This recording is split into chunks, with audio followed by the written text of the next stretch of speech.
Yo, yo, yo, what up with it? Your boy T Dub. Yes, sir.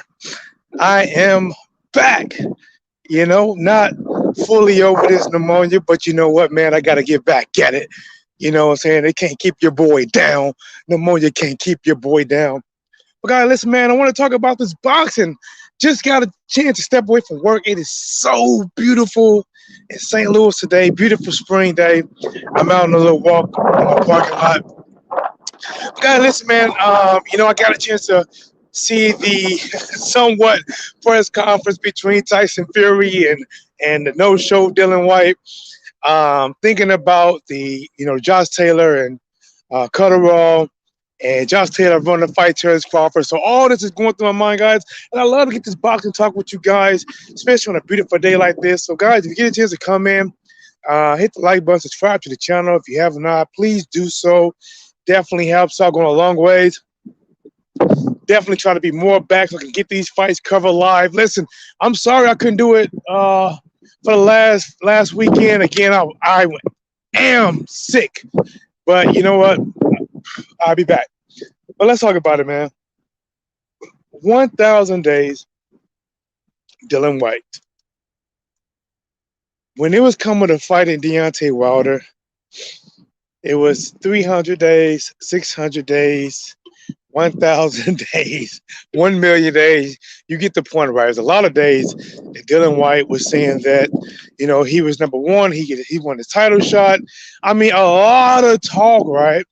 And the talking about Dylan White either made you embrace him or it made you not like him. But either way, it still brought attention to Dylan White. But guys, I gotta say this, man. This is the first time that I could be wrong, but I'm kind of getting a sense that Dylan White, I don't know if is he scared or nervous. I don't know, right? I don't know.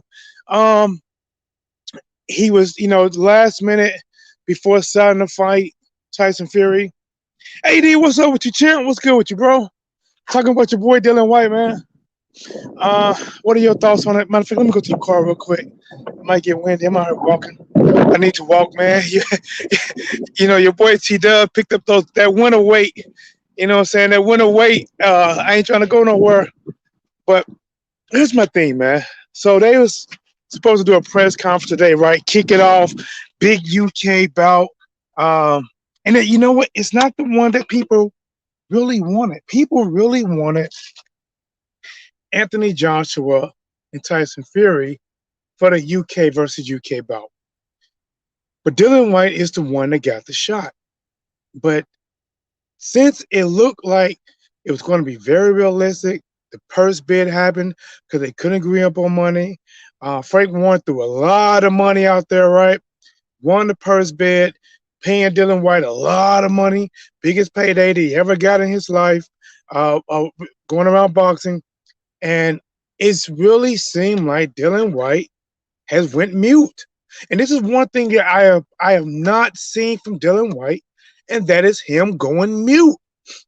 And the things that we hear from Tyson Fury and Frank Warren is he want a private jet to come here and do this and do that. To me, this is not a good look for Dylan White. This is the type of thing that if you are not just a straight diehard fan of Dylan White, where you're just going to take anything Dylan White says, this will make Dylan White look bad. This makes him look bad because you talk all that smack and you finally get a chance to get in front of Tyson Fury, right? And I don't care if you tell him a bunch of lies. You in front of Tyson Fury, you talk to this man, right? You talk to this man like battle rap. Talk to him, right? And he didn't show up, man. He did not show up. I don't know what to expect from this, man. Tyson Fury is talking like how he's going to beat Dylan White. And you know what, man? I'm starting to think that Tyson Fury might beat the blocks off of Dylan White, even though Dylan White does have a puncher chance, has a really good hook. I do think he a tad bit slow going up against Tyson Fury. Tyson Fury is one of them guys that he's like a freak of nature, with his height and being able to move like he can move and have the speed of that height in the boxing IQ of that height. Um, Tyson Fury's a beast, right? There's no one outside of people like Usyk that can. And as Usyk is a small fighter, Tyson Fury is taller than everybody else, outweighing everybody else. Longer than everybody else. IQ, boxing IQ. Probably better than most of them out there. Um, Listen, I think he's going to beat the blocks off of Dillian White, and this is one of them fights that, to be honest, I don't even have a dog in a race. Because you got to remember, guys, I'm coming from a Deontay Wilder fan, right? So it was Deontay Wilder possibly fighting Dillian White, then Deontay Wilder fighting Tyson Fury. So now I'm having a guy that wanted to fight Deontay Wilder versus a guy that did fight and defeat Deontay Wilder. Now they're fighting each other. On the surface, this looks like a win for Tyson Fury, unless he goes on some kind of binge, lose complete focus, and by Tyson Fury being able to take the shots from Deontay Wilder and getting up, man, I don't know what Dillian White can do, man. I mean, listen, White is going to have to load up that left hook a lot, man. He's going to load that thing up a lot.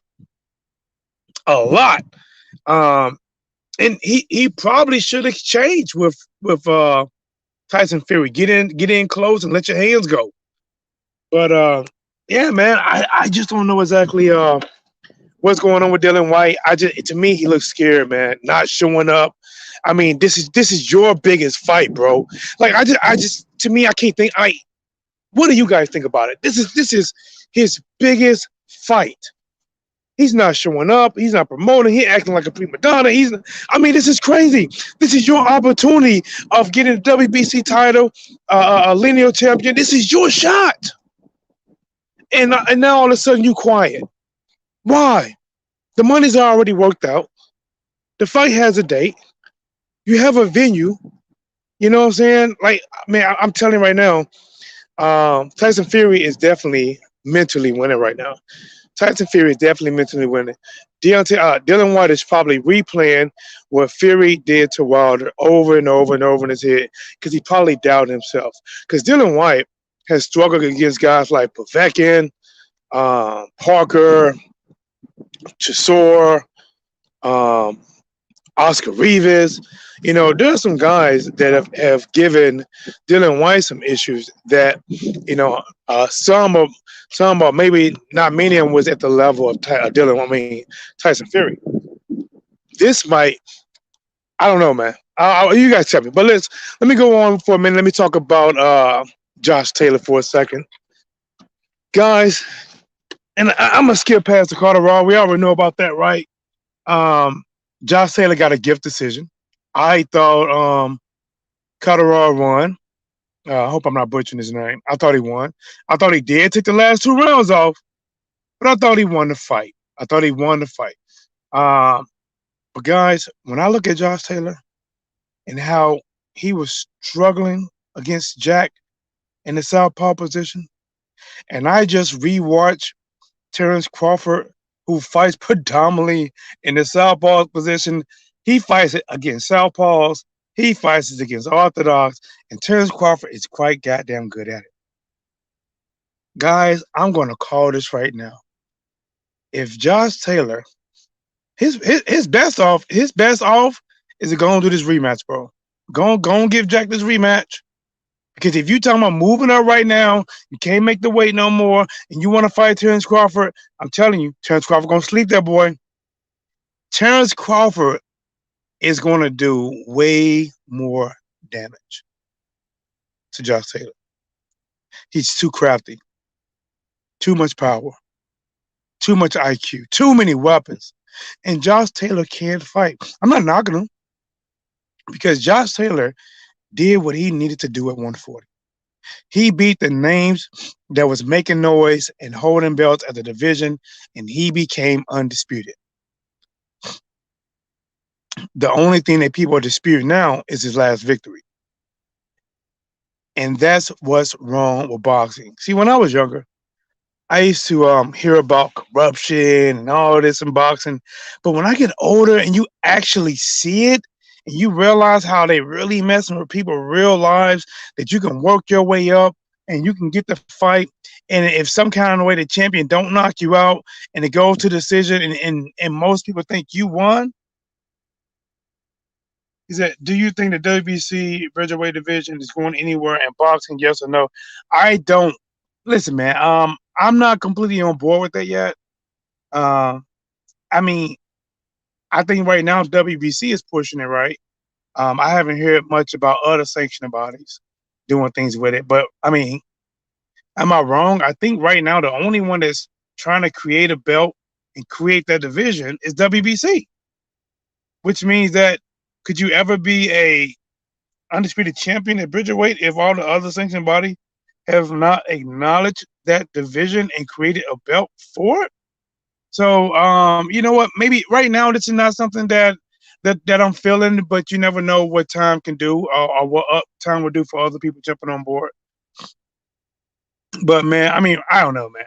I don't know. I mean, I don't think about the Bridgerweight to be honest. Uh,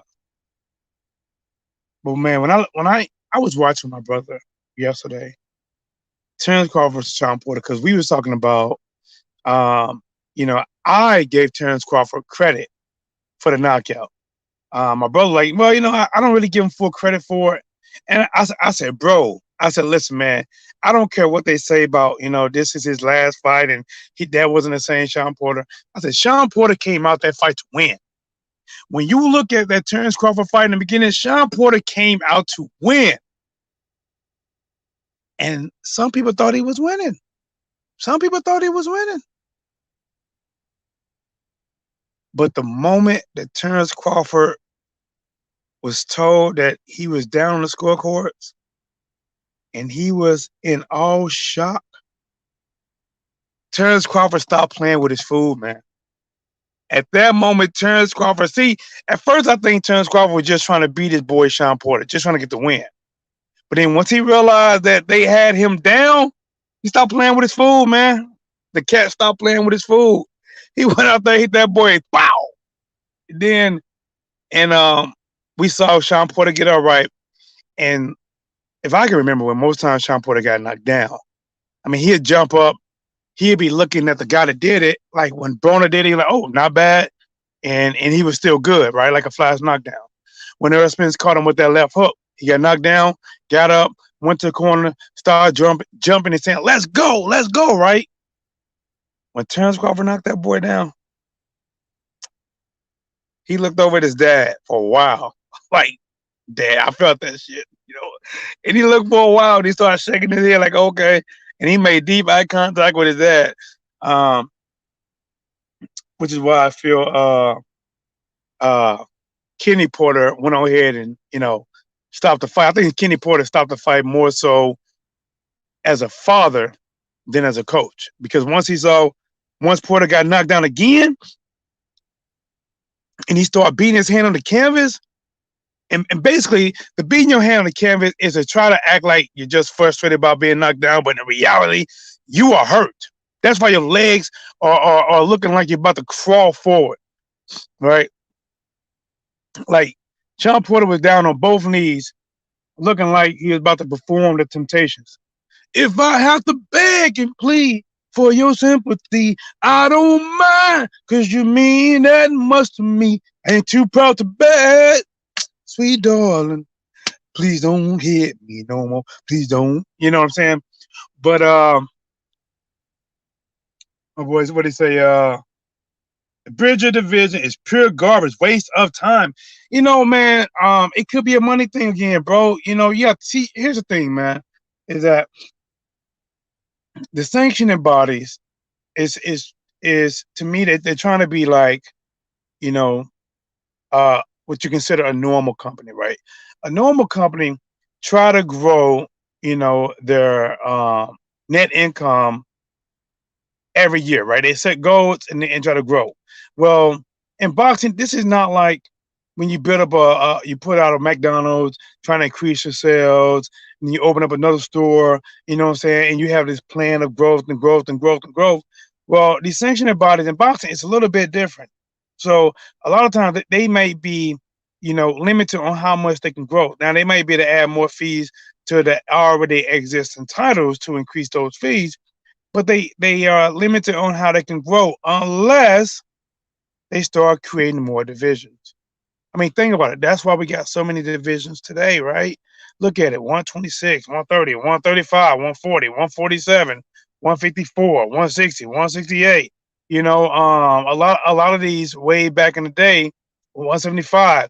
A lot of these way back in the day, it wasn't as many divisions, but because they wanted to get more champions, which mean more sanctioning fees. Think about it.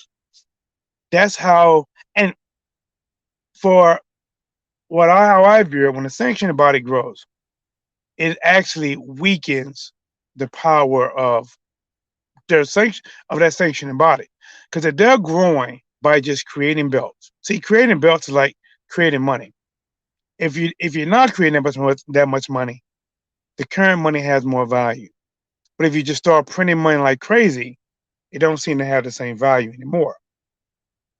So by them creating the WBC belt, the franchise belt, the silver belt, the diamond belt, Russian roulette belt, the ruby red belt, the Goku belt, right? When it start, I mean, you're starting to see everybody with the same damn belt. Imagine if you are considered the actual champion, but there's 4 more people out there with your exact same belt. Mandatory, eliminated. Now you got the belt. You know what I'm saying? So, everybody trying to be like Leroy. Everybody want the glow, and they find a way to give you the glow. Which, remember, even in that movie, Bruce, what was that movie called? The Last Dragon. You know what was special about when Leroy got the glow? Because nobody else had it, right? Just him and Shonuff. So it was special. But imagine if everybody had the glow, right? Everybody, it wouldn't be special no more. And I think that's what they're doing. They're watering down the division. Way too many belts. Now it's division, right? Bridgerweight. You know what? Like I'm telling you right now, in about 15 years, they're gonna start having 2 of the same belt in each division. And I hope you guys remember this, right? Just about 15 years, when T-Dub gonna be old, they're gonna start doing like it'll be like a WBC, NFC, and AFC in every division. You know what I'm saying? And where the titles, the 2 titles got to meet up, and only can be one WBC and WBO and IBF. They got to find a way to make more money. Which in results is probably going to kill the sport, and which is going to open up more opportunity to Jake Paul type of people. But yeah, man, I didn't have a lot to talk today. I just wanted to go live. Got pneumonia, kicking my butt. First video live I did since being sick. Still sick. I'm still sniffling right now. I'm trying to control it. But like I got a chance to get away from work. It's so beautiful out. I like you, but I know it's not planned, but wanted to go live, talk about Tyson Fury, talk about Dillian Whyte. Dillian Whyte, to me, he's acting odd, man. This is acting odd for Dillian Whyte, not showing up, not talking, acting like a prima donna, want all these demands. He want a private jet. I mean, it's like Dillian Whyte is asking for the royal treatment to show up to his own goddamn wedding. He is asking for the royal treatment to show up to his own damn wedding. Or else he's not going to show up. Or else he's not. Think about how bad that look as a fighter that, and this could be a scheme. This could be where Eddie Hearn and Dillian Whyte are like, well, listen, our money is already locked in. We're not going to promote the fight. We're still going to get our paper, but we're going to make sure that Frank won't lose money. And that could be exactly what it is. Because why is Dillian Whyte not trying to promote this fight? Why is he not lifting a finger at all? Eddie Hearn bid it low. Frank Warren bid it high. You benefit. I could have sworn Dillian Whyte made fun of Deontay Wilder for showing up with headphones, and he showed up. Said some short words, but he showed up, right?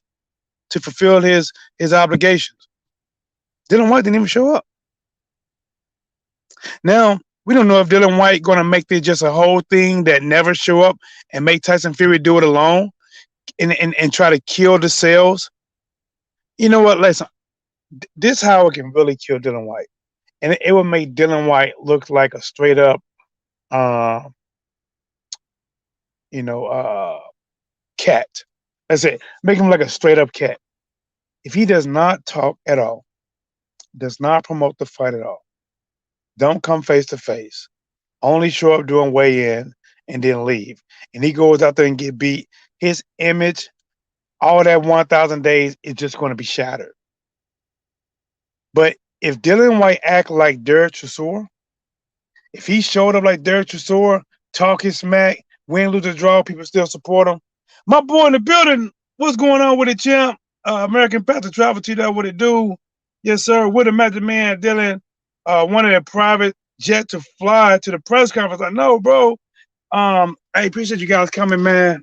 This, like I said, I told people earlier, this wasn't an expected live. You know, I'm at work.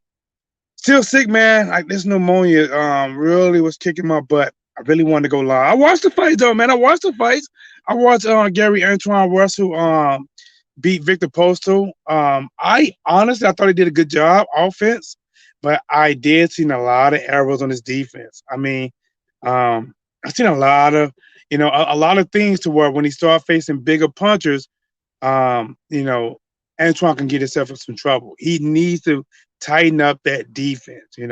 He was in there with a long, pretty skilled boxer who like to keep distance like Victor Poso. But it was a good win. Listen, that is a solid win. I'm just saying he needs to tighten that defense up. Josh Taylor beat what is it? I'm getting Jack Catterall. Man, listen. When I watched Jack, I'm being honest, I didn't see nothing like special. Don't how when you watch Terrence Crawford or Earl Spence Jr., or these other fighters, you can see something special. I didn't see nothing special. I just saw a guy with a basic attack, with a game plan, fighting low, fighting back, and he kept timing Josh Taylor. Did you see Big John Fury arguing with Carl Frampton? I did not see that. No, I didn't see that. I'm gonna probably look up that video after this video. No, I didn't see that. But Josh Taylor right now, it sounds like maybe he's mad. He's talking like, basically there ain't gonna be no rematch. He's gonna move up. Guys, Josh Taylor moves up and he forces a fight with Terrence Crawford. I'm telling you right now, guys, some people are gonna be sad. This is the best chance that Josh Taylor having beaten Terrence Crawford. This is the best chance. Hear me out. Take the fight into purse bid. Have your people win the fight. Put them in your backyard and don't get knocked out. If you do that at a bare minimum, if you get whooped, they can make it a draw. Or you can get the victory. But guys, I'm saying this. I am saying this. That even if all that happened, I believe Terrence Crawford is a better southpaw than Jack is as a natural southpaw. Terrence Crawford is a beast, man. Terrence Crawford is going to sleep Josh Taylor in probably 7 or 8 rounds. So I'm looking for, man, listen, we'll see what happens. Hopefully we get Terrence Crawford versus the winner between Ugas and Earl Spence. I'm saying that's the fight to be made. We done lost out on so many of these fights. We just not getting them right. Think about it. A potential fight that was hyped up to be good at one point was Tank Davis and Lomachenko, but don't get it. I understand it was in 2 different divisions, but that was one that was hyped. Joshua versus Wilder, that was one that was hyped. Who else? We had a lot. Keith Thurman, he lost Pacquiao. Basically, man, a lot of the fights that, like even this Chris Colbert, right? Look what happened to him. When you can make these fights, you need to make these fights because nothing's guaranteed. Well, guys, let me go get my butt out of here. I appreciate you guys coming in. Voice still not great yet. What the Magic Man says, Carl Frampton picked Jake Paul to beat Fury, John's other son, and Big John got mad. Check it out. It's funny. Hey, you know what? I don't think Tommy, I think it's Tommy Fury, right? I don't think he's a good boxer. Uh, Now don't get me wrong, Jake is not great, but I don't think Tommy Fury is a good boxer. I think he's in shape, but I don't think he's a good boxer. Not at that level yet. Justin's not going to last that long with Bud. He's going to get stretched in 3. See, American Pride Travel, I'm trying to be kind and get his man 7. I'm trying to be kind, but I'm telling you right now, man.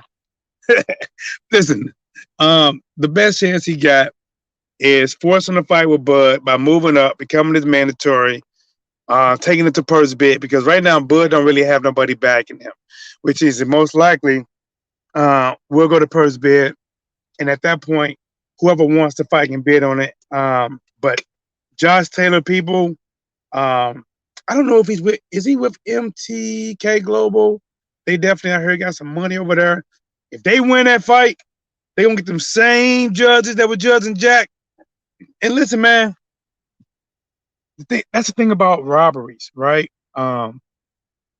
Is that we talk about it, we acknowledge it's a robbery, nothing never happens.